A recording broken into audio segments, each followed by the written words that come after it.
Assalamu alaikum, dear viewers and students. Hope you all are fine. Today again the topic is about presentation skills, in which we are going to discuss different things. Firstly, we will discuss here the presentation styles. क्या styles होते हैं जब हम presentation दे रहे होते हैं in front of our audience. First one is vocal techniques. Vocal techniques क्या होती हैं? वोकल आपकी वॉइस से रिलेटेड हैं. इट इंक्लूड्स लाउडनेस, कितना ऊंचा आप बोलते हैं, आपकी पिच क्या है, रेट क्या है, और पॉजेज, कितना रुक रुक कर आप बोल रहे हैं. That all includes in vocal techniques. तो प्रेजेंटेशन स्टाइल में जो फर्स्ट स्टाइल है वो आपका वोकल टेक्निक्स का है.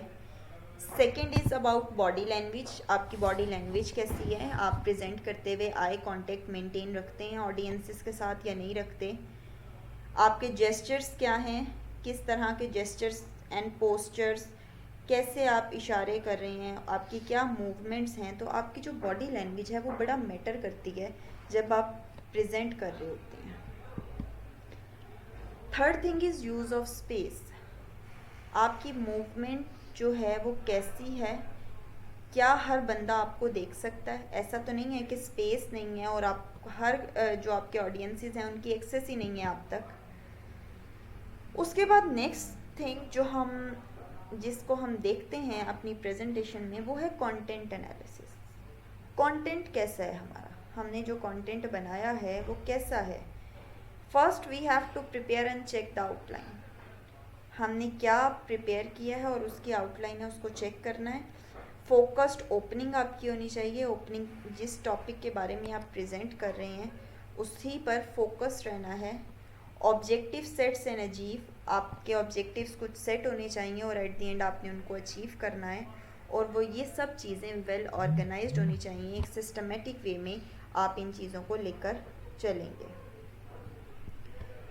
Next thing is language use. आप किस तरह की लैंग्वेज यूज़ कर रहे हैं. Either the language used by the speaker is English और उर्दू. कौन सा मीडियम है, कौन सी लैंग्वेज है जो आप यूज़ कर रहे हैं.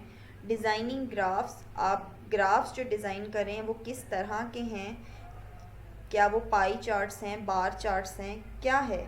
AV aid selected in use. आपने कौन सी ऑडियो विजुअल एड्स सेलेक्ट की हैं और कैसे उसको यूज़ कर रहे हैं.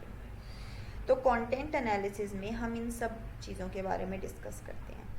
नेक्स्ट जो है दैट इज़ स्ट्रक्चर एनालिसिस. अब आपका स्ट्रक्चर कैसा होना चाहिए, उसमें हम देखते हैं कि लॉजिकल ऑर्गेनाइजेशन होनी चाहिए आपके पास. वेल स्ट्रक्चर्ड होना चाहिए आपका टॉपिक. आप पर्पस होना चाहिए. फोकस्ड होगा आपके जो टॉपिक पर आपकी पूरी प्रेजेंटेशन. क्लैरिटी होगी. हर चीज़ जो आप डिस्क्राइब कर रहे हैं वो बहुत क्लियर होगी. और अंडरस्टैंडेबिलिटी, हर बंदा आपकी उस बात को समझ जाएगा. अब हम टिप्स देखते हैं स्टाइल की कि अगर हमें हमारा कैसा स्टाइल होना चाहिए जब हम प्रेजेंट करें. Never read from a prepare text और रिसाइट अ मेमोराइज्ड वन. ऐसे नहीं पढ़ना किसी पेज को देख के या किसी टेक्स्ट को देख के आप उसको पढ़ रहे हैं, और ना ही ऐसा हो कि एक चीज़ को क्रैम किया हुआ है और आके रिसाइट करने लग गए हैं. ऐसा नहीं होना चाहिए.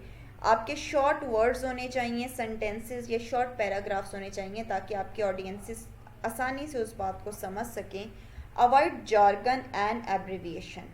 जार्गन होते हैं वो स्पेसिफिक लैंग्वेज होती है जो कि यूज़ हो रही होती है एक फील्ड में. तो हमने ऐसी कोई लैंग्वेज यूज़ नहीं करनी. जार्गन्स और एब्रिविएशंस को यूज़ नहीं करना, क्योंकि समटाइम्स ऐसे होता है कि ऑडियंस जो हैं उन एब्रिविएशन से फेमिलियर नहीं होते. टेक केयर विद ट्रांजिशन जो आप वक्फे ले रहे हैं उसको में एहतियात करनी है. The audience can not go back and review. ऐसा ना हो कि आप अगला जो पॉइंट डिस्कस करें ऑडियंस को पिछला पॉइंट समझ ही नहीं आया और उस पॉइंट को समझने के लिए वो पिछले पॉइंट को रिपीट करें. ऐसा नहीं होना चाहिए. Establish and maintain eye contact. अपने आई कॉन्टेक्ट को मेंटेन करना है. Place a friend in strategic location. आपके जो फ्रेंड्स हैं उनको डिफरेंट जगहों पर बिठा देना ताकि वो आपको अच्छे तरीके से एनालाइज करें. Don't hesitate to show expression, enthusiasm and personality. आपने हिचकचाना नहीं है किसी चीज़ को एक्सप्रेस करते हुए, अपने जज्बे को, अपनी पर्सनालिटी को. Be confident. फिर कुछ प्रॉब्लम्स हैं जो कि एक प्रेजेंटर जब स्टेज पर आता है तो वो फेस करता है. The first thing verbal fillers हैं. लाइक इस तरह के वर्ड्स, जब वो कंफ्यूज हो जाता है प्रेजेंटर तो इस तरह के वर्ड्स अनकॉन्शियसली वो अटर करता है. तो ऐसा नहीं होना चाहिए. एनी अनरिलेटेड वर्ड और फ्रेज, कोई ऐसा वर्ड या फ्रेज ऐसा ना हो जो आपके टॉपिक से रिलेट ना करे. डोमिनेटिंग, रॉकिंग एंड पेसिंग, कोई ऐसा वर्ड जो मतलब कोई ऐसी चीज़ ना हो जो डोमिनेट करे, रॉक कर जाए या पेसिंग की तरफ लेकर जाए. नो. हैंड्स इन पॉकेट्स, ये बहुत बुरा एक्सप्रेशन होता है. प्रेजेंटर प्रेजेंट करने के लिए ऑडियंस के सामने खड़ा हुआ है और पॉकेट में हैंड्स हैं. Don't do like that. And failure to be audience centred, कि आप ऑडियंस सेंटर्ड ही नहीं है. आपको पता ही नहीं है कि आपके ऑडियंस क्या चाह रहे हैं, क्या वो उसको सीख रहे हैं. आप आए हैं और प्रेजेंट करके चले गए, उसका कोई बेनिफिट नहीं होता जब तक ऑडियंस आपके साथ इंगेज ना हो जाए. तो ये कुछ प्रॉब्लम्स हैं जिनको अवॉइड करना चाहिए जब आप प्रेजेंटेशन दे रहे होते हैं. Points to remember, be confident, आपने कॉन्फिडेंट रहना है. नर्वसनेस नहीं होनी चाहिए, परेशान नहीं होना. अपने ऑडियंस को फेस करना है, उनके जो क्वेश्चंस हैं, उनके जो भी कुछ है उसको फेस करना है, उनके साथ आई कांटेक्ट रखना है और अपनी वॉइस क्वालिटी जो है उसको भी मेंटेन रखना है. ऐसा ना हो कि आपकी शुरू में आवाज़ तेज़ है, एट द एंड आपकी आवाज़ इतनी है कि ऑडियंसेस को समझ ही नहीं आ रही है. तो be fluent and be friendly with your audience so that they can get maximum benefit from you. Material आपका ऑर्गेनाइज होना चाहिए. आप फ्लुएंटली बोलेंगे, जो भी लैंग्वेज यूज़ कर रहे हैं फ्लुएंट होना चाहिए. सिर्फ एक पेज पे आप नज़र डालने के बाद उसको एक्सप्लेन कर दें, उसके लिए आपको उसको रुक के पढ़ने की ज़रूरत नहीं है. Avoid paper reading, paper reading तो बिल्कुल भी नहीं होनी चाहिए. लास्ट के क्या कॉजेज़ होती हैं कि प्रेजेंटेशन जो है इनफेक्टिव हो जाती है. फर्स्ट थिंग जो है वो कंफ्यूजिंग स्ट्रक्चर. आप जिस प्रेजेंटेशन को प्रेजेंट कर रहे हैं अपने ऑडियंस के सामने, उसका स्ट्रक्चर ही कंफ्यूजिंग है, वो स्ट्रक्चर ही क्लियर नहीं है. एक्सेसिव डिटेल्स, आपको शुरू में बताया गया कि कैरेक्टरिस्टिक्स में कि इफ़ेक्टिव प्रेजेंटेशन वही होती है जो फोकस्ड हो और कंसाइज हो. जब आप एक्सेसिव डिटेल्स देंगे तो डेफिनेटली आपकी जो प्रेजेंटेशन है वो इनफेक्टिव हो जाएगी.